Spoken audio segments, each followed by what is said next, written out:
Hello, world. Don't know where our moderator is yet for this discussion, but I think we should just kick it off while we wait for them to show. So, yeah, not hearing from them. Get in here, Aaron. Hey, I'm Mark Blinder from Elastic Future. I'm the writer on this. This is Aaron Gilly. Hi, I'm the director. Thanks for watching. And yeah, that was Peekaboo episode 1. I just wanted to say, I guess thanks to the cast who were ridiculously amazing. And hey, here's Katie. Oh yeah, woo! And there's Jonathan. All right, yeah, Jonathan, our producer, has just joined us. Hello. Yeah, not hearing from them. Get in here, Aaron. Oh, so you guys have to close I'm your Mark Blinder. YouTube Close your YouTube video. I'm the writer on this. This is Jonathan Aaron and Gilly. Katie. Hi, I'm the director. Thanks for watching. And yeah, Yeah. this is the kind of stuff we've been dealing with all week. It's the problem with breaking new ground. Insanely weird things go wrong with the technology that you really weren't expecting. But I think It does indeed, but we're here now. Can you guys hear me okay? We Yeah. can. So I'm going to turn it over to Jonathan now. Yes, fantastic. So my name is Jonathan. I'm digital producer here at Lyft. And how about we go around everyone and they can just introduce themselves quickly so we can see who's here. Katie, do you want to start? Okay, yeah, I'm just trying to get my Twitter stream up. Hi, I'm Katie Day. I have been working as a dramaturg on this project just really for this last week or so. So yeah, I only met these guys about 2 weeks ago. And yeah, that's me for starters. Who are we going to next? Aaron and Mark? Yeah, we've already introduced ourselves, Oh, and sorry. we've gotten to know the actors pretty intimately at this point. So I think we should just, head off with some questions. Okay, great. So if you could, yes, thanks very much for joining us. And I'm just having a quick look at our Google Analytics right now, and we've got quite a few people here watching us right now from Helsinki, from Bucharest, and even someone in Africa. So we've got quite a reach right now. So we're just going to have a quick Q&A. So if you want to ask a question, feel free to tweet us with the hashtag Peekaboo with the double E's as threes, as I'm sure you've been following. So my name is Jonathan. I'm from Lyft. We commissioned Elastic Future to R&D a project to happen on Google Hangouts, and this was it. Mark and Aaron, I don't know if you want to talk a little bit about where the idea for coming up with a piece on Google Hangouts came from. Yeah. Well, I think there's been so much change with the transition to sort of the internet era and kind of the digital world in other industries, and I thought it was really interesting to take kind of a deep look at what it might mean for theater. You always think being in live performance would be sort of more insulated from that kind of digital transformation, but I think we've seen with tools like this that even things which we thought could only happen live can really now happen digitally, and I think it would be good for the theater community to be a little bit like ahead of the curve. You saw the music industry kind of get sideswiped by a Mack truck and kind of destroyed by the internet. So maybe we can be a little more ahead of the game with live performance. Great. So yeah, so obviously you guys approached us a few months ago saying that you'd be interested in R&Ding a project to happen. So you've been working on it for just 4 days just to put it together. Erin, how have you found the process? It's been great. It's been pretty wild. I mean, we set out with just this 1 week, basically, to see if it's even possible to use this medium for live performance. Yeah, so we've been working on it for about a week. The script, if you're interested in our process, was partly written. We basically had a story and then got this great group of actors together who created their characters. And then we improvised a lot of the dialogue. Most of the dialogue that you've heard tonight was improvised, actually. Yeah, the week has been really exciting. It has been filled with technical challenges, which was part of the reason that we wanted to do this, was just to see if it's even possible. So there have been things like power outages in Beirut, or just little bugs or little things that we have been encountering in Google Plus, because it's a pretty new technology. But it all seems overcomable, and we feel like now that we've got this, first little experiment under our belts, if we invest in some better equipment, take a little bit more time, we think it could actually be a really, great medium for the future. So, yeah, it's been a good process. We've learned a lot. That's great. So as we've been talking about some of these actors in different countries, it might be a nice opportunity actually just for everyone just to quickly introduce yourselves as you're here. So shall we start with Beirut? Here's Lucien. Yes. Hi, Lucien. You're on camera. Do you want to just tell us your name and tell us who you're playing? We'll go through each actor. Yeah, my name is Lucien Bourjaili. I was playing Ziad Karim, the developer from Beirut.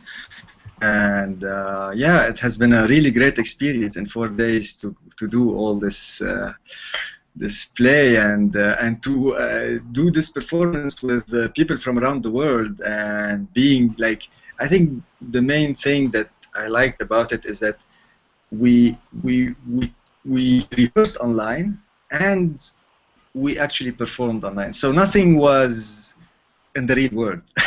It was all digital, 100% digital performance. So that was really very interesting. For me, it's the first time, and of course for everybody, because I think it's maybe the first time it's done like that. So it's really very exciting to do that. Fantastic. So, Katie, you've been working as a dramaturg on the project for the 4 days. How's it been watching it being created via this technology with an outside eye? Yeah, I mean, it's really been a great experience, actually. I've been amazed how much it feels like being in a rehearsal room, being in a hangout. I feel like I've got to know people, even though I'm only spending a little bit of time on camera with people.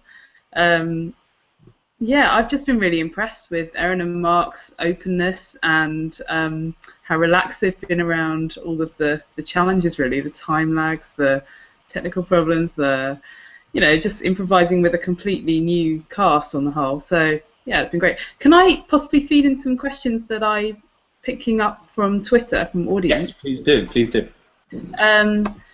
So I've got quite a few. I'll start at the beginning. I've gone so impressed with how few technical glitches there were. How did you decide what was hard and what was possible technically?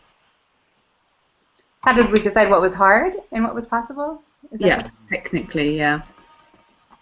Honestly, we didn't 100% know what was going to happen when we set out to do this thing. We thought it was going to work, but we'd never tested it with this many hours per week and this many people from all these different continents. So we had a pretty good idea of what the technology was, but hadn't given it this kind of rigorous testing. Yeah, and I really think the rigorous testing comes in the rehearsal process, because it's just like there's no other way to figure out everything that's going to go wrong than to just only rehearse online. Erin banned all the actors from rehearsing in person, even if they were in the same city, just because all this weird, crazy stuff would come up, and it's only time that can uncover that. Okay, I have lots of questions, so I'm going to keep going. I've got another one which says, how did you find actors from around the world, and how do you direct people all over the world? Yeah, so the actors could answer this question too, but the casting, so Jessica Kitchens is the only actor that I've ever worked before. She's one of our Elastic Future actresses. We started out in San Francisco, and Jessica used to be in San Francisco with us. And everybody else was a wonderful blind date. So Tassos and Lucien came to us through Lyft. They've I guess Lyft has been fans of their work for a long time, and Lucien worked with Lyft last year. And Farah is a contact of Lucien's. And Emily, I was just highly recommended by, I was looking for someone, and lots of directors said, hey, you've got to get to know this girl. So it was kind of half of a normal casting process, and then half people that we knew had experience in the digital world. Like Tassos and Coney have done a lot of work. I guess that's not totally true, Tassos. You've done more with audience interaction and things like that. Yeah, that's true. Some digital. More with audience in terms of digital but it's been very, very interesting. Very interesting process going to be inside to see how it plays, and now just seeing the Twitter feed on the outside and kind of wondering what more might be possible. Not least that there are more questions from Twitter, as our dramaturg has just messaged us. Yeah. Yeah, there's more questions. Shall I do another one? Yeah, go ahead. Okay. This is an interesting one. Sorry, I haven't been saying people's names. This is Selma Wilcox. Says, are the audience supposed to feel like hackers themselves? I did. Good. Good. Well, I'm very interested to hear from the audience how it felt to watch it. Like, yeah, did you feel like a hacker? Did you feel like a voyeur? Did you just feel like you were watching something removed? Or, did it feel like theater? I'm hopeful that you can feel the liveness coming through. So it certainly feels live for the actors when they're doing it. Like, we said, okay, we're live, and we can't stop and go back. So in that way, it's very much like theater. I would love to know for the audience what that feels like, on your end. Yeah, and also we were thinking if you can email any thoughts about that, your response to the piece, kind of how did it feel? Did it feel like you're watching theatre, film, or TV, or something new? And any other things like did you get distracted and check your email during the show? Anything like this? If you can let us know your thoughts, that'd be great. And the email to send it to is hq@elasticfuture.com. Okay, I've got another one. Hold on. Sorry, Jonathan, I'm just going. I've got one from Amy Claire Tasker who says, Erin mentioned investing in equipment. Did you use only built-in laptop cameras? Seemed like all live, no tech sound too. And then what would investing in equipment mean and how would you upgrade first? So what I want, my dream, is for everybody to have an HD webcam and a microphone, and for us to have some tools that are built into the Google Hangout that are better for doing audio and different effects like that. We had Emily. I think I work better in pixelation, to be honest. But, Emily had the best equipment. We thought since she's a professional webcam girl, she should have a real camera. But everybody else was using their built-in cameras on their laptops. Cool. Yeah. I've got a lot of questions about what could be coming next from a few people who are saying, how could you develop the project on Hangouts, and what do you want to do now with it? Mark seems excited, so I'll let him answer that question. Well, to me, it's just we wanted to do something that would set us up a little bit for the future. Like, we have all these great actors that have created these amazing characters and stuff. So, one of the things I was most interested in about doing something digital with theater was to do something that could actually be episodic. So I always feel like in TV and film and books and even comic books and stuff like that, you get to develop these characters over a long time. And I think with the audience interactivity, we could do some really interesting things with characters for the long run if we had like multiple episodes where different stuff happened. Yeah, I think I'd agree. I think from Liv's perspective, we've always been interested in investigating new forms of theatre and supporting artists to take risks and to test things out, especially in the digital world that we're all living in now. We're also obviously very interested as an international festival on international collaboration and the ways that can happen. And obviously right now we've got people from Beirut, from New York and London here right now, and they've been working together for 4 days to create this piece. It's been amazing to see just the bond that's connected them as they've moved on, and the banter that they have, and how much like just being in the same room it actually feels like. And of course at the same time we've got I check our analytics again. We've still got audience in San Francisco, in the US, in Eastern Europe. It's the global reach that a project like this can have is absolutely fantastic, and to be able to take a really intimate live event and be able to broadcast it globally to a huge audience is a really exciting prospect, to be able to share interesting work. I've just got a question for maybe Erin and Mark, and also maybe the actors, which is, what surprised you most about this week? I'd love to hear from the actors, either Emily or Farah. Let's start with you guys. We haven't heard from you yet. Emily, you look ready to talk. Hey, can you all hear me? Yeah. Hey, so it's been a really exciting project, definitely, and I think the most surprising thing has been able to establish, obviously my scenes with Lucien have been quite an intimate connection, and being able to get that with another actor who isn't in the same room has been really exciting. and actually it's worked surprisingly well. Yeah, and Jess and Farah, do you have anything to add to that? Ooh, and somebody give Jessica. There you go. You're on. Sorry, I Nope, can't hear you. Unmute. all right. Now I You can hear hear me. Great. Yeah. I have to raise my hand like I'm in school to make sure everyone can know. I was surprised at how intimate it could feel. Mostly in terms of developing relationships with mostly my scene partner Tassos, but also the proximity of the camera, feeling like my moments when I was unsure or when we were kind of developing something and I stumbled, that knowing that what was on me was so close, I suddenly felt very it felt very intimate and very vulnerable in a way that I absolutely didn't imagine, considering that it was such a technical enterprise. So that was great, because part of me felt like there was going to be a distancing effect from the process, but I actually felt the opposite. Yeah, and Farah, Tassos, or Lucian, anything to add to that? Lucien, do you want to add or? Go for it, Farah. Yeah. No, go ahead. Go ahead. So, hey, I'm without the hijab now.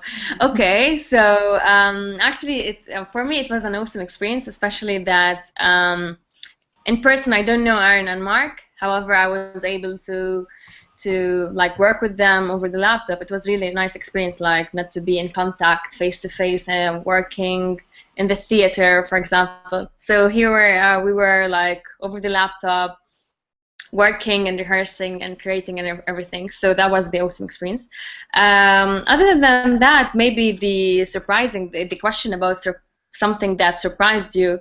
I guess that most of us have a Mac laptop, so we weren't expecting to have that huge, like sometimes out of nowhere technical problems that could pop up at any moment, and we couldn't know how to solve that. What's that?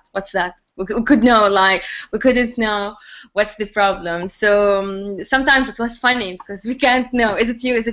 So that was maybe the fun part of the technical problems that you were able to overcome couple of days. So yeah, cheers from Beirut. Okay, Tassos, you've got your hand up. Have you got something to add to that? I'm following Cooper's schoolroom to that mode of response. Yeah, I think I was surprised by, how, absolutely, like it's kind of possible, like developing a relationship with my screen partner, and also kind of being a voyeur on the very intimate scene between Pixie and Fayad, like that also kind of really felt uncomfortable for me kind of being there. So there's something about the technology that kind of brings you close. But at the same time, within the process, because we are only in the room to work with each other, and then when it's kind of finished, we sign out. And you kind of, within the process, you kind of miss those points where, even if our director hadn't banned us that we're in the same city from going with a drink with each other, for a drink with each other, I can't go for a drink with Jess now, like after having spent all this time with her. And it's this kind of funny kind of thing that your relationship develops in the kind of that professional thing, and then you have to kind of remember, oh yeah, I don't actually really know this person, like outside of that role, in a way that if you were working together on a, in a live room, you'd be having chats over cups of tea, kind of, etc. And there's also something I think really interesting about the nature of mishaps in this space in front of the audience, that when something goes wrong in a live space, perhaps it's easier from all the other meta signals for the audience to also realize what's happened and kind of be incorporated, like, and feel complicit in that, and why mishaps are always kind of really, really good live, or very often. But here, when things kind of go wrong, it's kind of hard for us to read what's happened, and that, and we develop tactics to be able to cover that, but it's a different kind of quality kind of that happens there. Yeah, I know what you mean. There's an interesting tension between this being live but this actually being a broadcast as well, so you're completely removed from any audience, which is why I thought it was quite interesting that you involved Twitter. It added just a teeny sense of liveness there. Although I must confess, I got a really weird stage fright about a minute beforehand, whereas it's just kind of this thing of like, I'm suddenly aware of the fact that me and Jess are looking at each other like face to face. It's really close, like that's kind of looking at my camera screen, but then suddenly aware of there's all these people around the world. I have no idea how many, and this actually feels a little bit weird. So yeah, that was. I can tell you how many, Tassos. We're now on 47. Put my hand up. Okay. Can I put in one from Gmail? Is that okay? Yeah, before we do that, Emily's had her hand up for a while. Oh, I'm sorry. Go on. Okay. Hey, Emily, it's on you. Hey, it's just a really quick thing to add in terms of. It's been really helpful to have the story set up in such a way that using cameras is totally the norm. The fact that I'm playing a webcam girl, the fact that it's programmers, the fact that there's 2 NSA agents in different continents talking over Google Hangouts. It's kind of just made it available to us that we can just accept all of the issues, the technical issues, and almost make them part of the script and part of the beauty of this type of show. And that's really Mark's input in terms of giving us the outline with these characters. Yeah, it's strange to think of it this way, but it really is site-specific theater. Like, it was developed specifically for this format. Okay, the question really follows on from that, so I'm going to ask it now. Okay, I've got a question on email from Annette Mace. What are the most interesting things possible in this format that you found this week that aren't possible in live theatre? And what did you really want to do but couldn't? Well, having people on different continents, I mean, I guess we knew that going into it, but that's the main advantage, is that distance isn't a problem. To have, those real locations where you see the different time of day outside people's windows and seeing Beirut, you can't do that in a theater.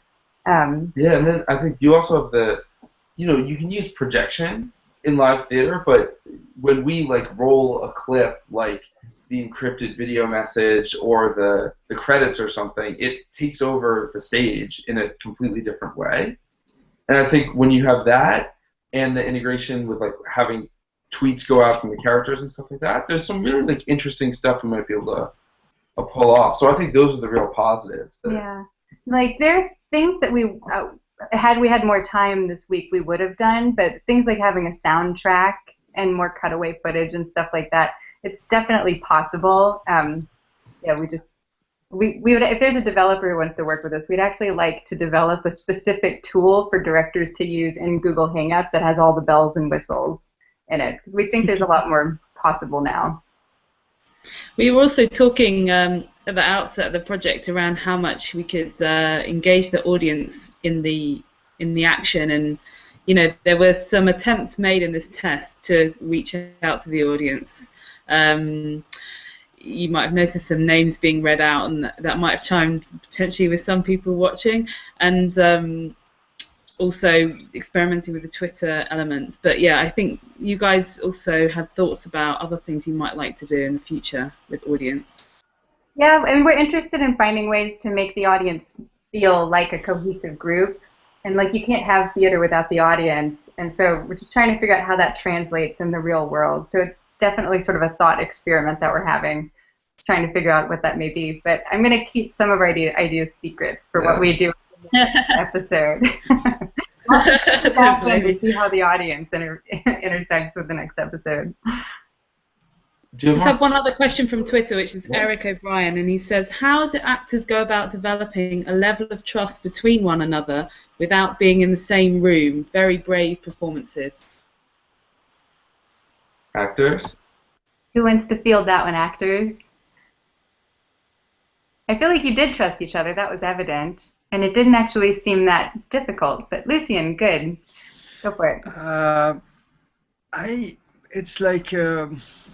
It's not easy to do it, but I felt it's very important for us also to have one-on-one meetings sometimes, just the two of us, and that could give us something else, because we were always meeting everybody. But then when I met with Emily alone, there was some other dynamic, and it helped to build this trust, even though it was like only a 30-minute meeting maybe, or I don't if I remember well, but it was like very important for us to have this intimate moment as actors together, and this way we could be different when we were together online, and I think it's very important that it was created this way. It made something else out of it. It's like, as you said, it's site-specific. It's good that I've never met Emily in real life. It's like I only know her this way, and it was so real for me when I said to her, I only know you this way. I don't know her in any other way anyway. Yeah, it's like they don't see each other after hours, as Tassos was saying. So it's really like they know each other as characters. Yeah, I think going forward, I would probably build in more time to have sort of metaphorical water cooler breaks, and we could have a glass of wine at the end of rehearsal in the Google Hangout. So yeah, I would build that in, but there was also something about the focus. It's like we're here to work, and not having those personal relationships outside of things kept people really focused. Like we accomplished a lot this week and not amounted that much time. So, but yeah, if anybody else is trying this, I would say build in some extra time for people to have lunch together, even if it's in a Google Hangout. That's great, Katie. Have we got one more question before we close the Q&A? We don't have. I can't see any particularly on other people's things, but hey, I've got one. Do you think the NSA and GCHQ have been watching? I really hope so, because I'd really like to switch career, and I've got my CV here, like, so, yeah. Bring me on, guys. Brilliant. Well, in which case, I'm going to bring this to a close and say thank you very much to the entire cast and Elastic Theatre. You've worked so hard in these last 4 days creating this R&D scratch for us, and it's been really interesting to watch the process. And I hope this Q&A helped bring that out a little bit. Thanks, Lift. Yeah, thank you. Yeah, thank you. Thank you for watching. Thank you. Have a good night. Same to you. Bye, everyone. Bye.